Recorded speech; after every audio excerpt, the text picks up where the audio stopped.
Good morning, students. My name is Mitali and I am your social science teacher. We are doing chapter number 5, which is natural resources. And in the previous sessions, we have discussed what are natural resources. ये जो natural resources हैं, ये होते क्या हैं? और हमने क्या डिस्कस किया था बेटे कि how many type of natural resources are there? We studied there are total 2 type of natural resources. One is renewable, one is non renewable. एक exhaustible जो खत्म हो जाते हैं जब यूज करते रहते हैं, और एक नॉन इनएग्जॉस्टिबल जो कभी खत्म नहीं होते, जैसे कि सोलर एनर्जी हमने पढ़ाई था. सो आज हम क्या करने वाले हैं पता है मैम? ये नेचुरल रिसोर्सेज हम जो पढ़ रहे हैं, इनका यूज क्या है, हम कहाँ पर यूज करते हैं. सो बेटे अब एक बात बताओ, हम सबके घर में कार, बाइक, एक्टिवा, स्कूटर सब कुछ है ना? ये कैसे चलते हैं? पेट्रोल से. वो पेट्रोल कहाँ से आता है? बताओ पेट्रोल कहाँ से आता है? अच्छा, जो बाईसाइकिल है, तुम्हारे पास साइकिल है, साइकिल, उसमें टायर में क्या भरवाते हैं? हवा फिल करवाते हो, एयर फिल करवाते हो. अच्छा, तो वो एयर क्या पढ़ा था हमने? सो दिस इज ऑल. पेट्रोल जो हम डालते हैं, डीजल, सीएनजी जो भी हम अपनी गाड़ी में डाल रहे हैं, और बहुत सारी चीजें around us which are natural resources, या जो नेचुरल रिसोर्सेज से चलती हैं, right? So there we are using our natural resources more. You will get more clarity from your book. So let's read it from your book. So today we are going to study about uses of natural resources. Things that we use in our daily life are derived from natural resources. ये derived word क्या होता है? Derived, obtain something from a substance, मतलब उसमें से निकले हैं. मतलब जो थिंग्स, जो चीजें हम अपनी डेली लाइफ में यूज करते हैं बेटा, वो कहाँ से आती हैं? वो आती हैं हमारे नेचुरल रिसोर्सेज से. Some resources can be use directly while some needs to be changed from their natural form before they can be used. अब कुछ तो ऐसी चीजें जो हम डायरेक्ट यूज कर लेते हैं, जैसे कि वाटर. पानी को कैसे लेते हैं? पानी को कुछ करना पड़ता है क्या? हाँ, थोड़ा पॉल्यूटेड हो तो क्लीन करना पड़ता है, बट अगर हम किसी रिवर, फ्लोइंग रिवर में हैं, तो फ्लोइंग रिवर तो सबसे प्योरेस्ट वाटर होता है, तो we can use it directly. और ऑन द अदर हैंड अगर मैं बात करूं, पेट्रोल, डीजल, ये कहाँ से आता है? ये रिफाइंड होकर आता है. Water can be used directly. It is used to produce hydro electricity. Hydro electricity सबको पता है. देखो क्या होता है ये डैम तो सबने पढ़ा है क्या होता है. वाटर को स्टॉप कर लेते हैं बहुत तेज. जब वाटर बहुत सारा इकट्ठा हो जाता है तो एकदम से ओपन करते हैं तो वो बहुत तेज गिरता है. टर्बाइन्स लगी होती हैं नीचे, टायर जैसी, व्हील जैसी, फिर वो मूव करती हैं, और जब वो मूव करती हैं तो it produce electricity. So it is use to produce hydro electricity. This is done by building dams across rivers. Rivers के ऊपर डैम्स बनाते हैं. फॉसिल फ्यूल्स हम सबने पढ़ लिया था क्या होते हैं.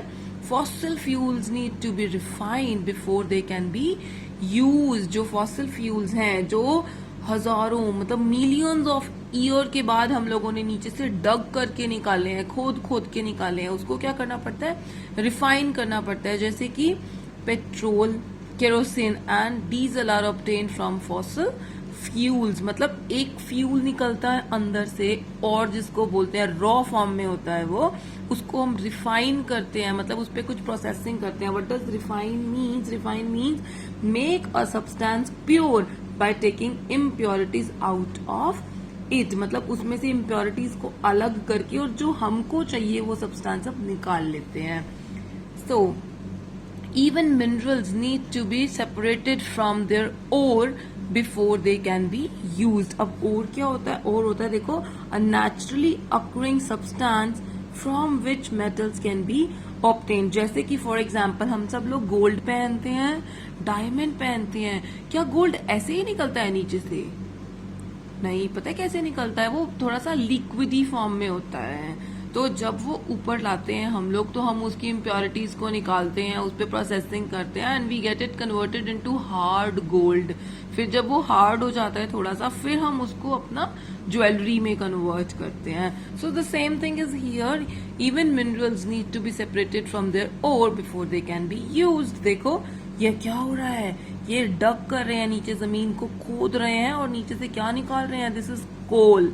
कोल माइनिंग होता है कोयले की खदान, मतलब जहां से निकालते हैं। अब जैसे जैसे पॉपुलेशन बढ़ेगी, सबको गाड़ी चाहिए तो पेट्रोल चाहिए, तो मतलब और क्या चाहिए, मतलब हर जैसे जैसे पॉपुलेशन इंक्रीज होगा हर चीज की डिमांड बढ़ती जाएगी। सो अब उससे होगा क्या इफेक्ट, देखो, the increase in population has increase the demand for natural resources. जैसे जैसे पॉपुलेशन बढ़ती जा रही है डिमांड भी बढ़ती जा रही है, so there is a need to look for new resources. अब सपोज करो स्टार्टिंग में क्या होता था, सबको पता है ना, हम लोगों ने पहले भी पढ़ा है कि पहले क्या होता था, सबसे पहले कौन से इंजन चलते थे, स्टीम इंजन। और जो स्टीम इंजन थे, सॉरी, वो किससे चलते थे, स्टीम इंजन चलते थे कोल से, कोयले से चलते थे। अगर सोचो आज तक भी सारे इंजन कोल पे चलते, कोयले पे चलते, तो क्या कोयला बचता अभी तक, क्या हमारे पास इतना कोल होता, बिकॉज कोल तो फॉसिल फ्यूल है, और फॉसिल फ्यूल को बनने में कितना टाइम लगता है, it take millions of year to make a fossil fuel, तो फॉसिल फ्यूल तो खत्म हो जाते।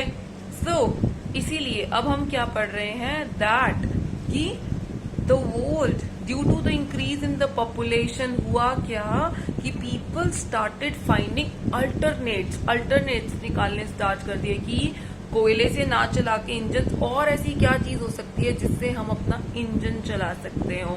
सो पेट्रोल से चलता है, डीजल से चलता है, और अब क्या चलता है, मेट्रो किससे चलती है बताओ जल्दी, मेट्रो किससे चलती है, बिजली से चलती है, इलेक्ट्रिसिटी से चल रही है, और हमारी ईएमयू ट्रेन किससे चल रही हैं, इलेक्ट्रिसिटी से चल रही हैं। So because of the increase in the population, अगर हम लोग वही फ्यूल्स यूज करते तो ये नहीं हो पाता। So now what we are doing, we are moving towards the alternatives, जो हमारे नॉन रिन्यूएबल रिसोर्सेस हैं, जो खत्म हो सकते हैं, जो एग्जॉस्टेबल हैं, हम उसको ना यूज करके हम क्या यूज करें, ऐसे रिसोर्सेज जो कभी खत्म नहीं हो सकते, जैसे कि सोलर एनर्जी, विंड एनर्जी, है ना, ये तो कभी खत्म नहीं हो सकती, सोलर एनर्जी तो अनलिमिटेड है हमारे पास।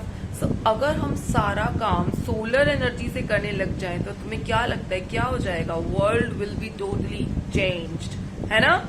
सो now read it from your book.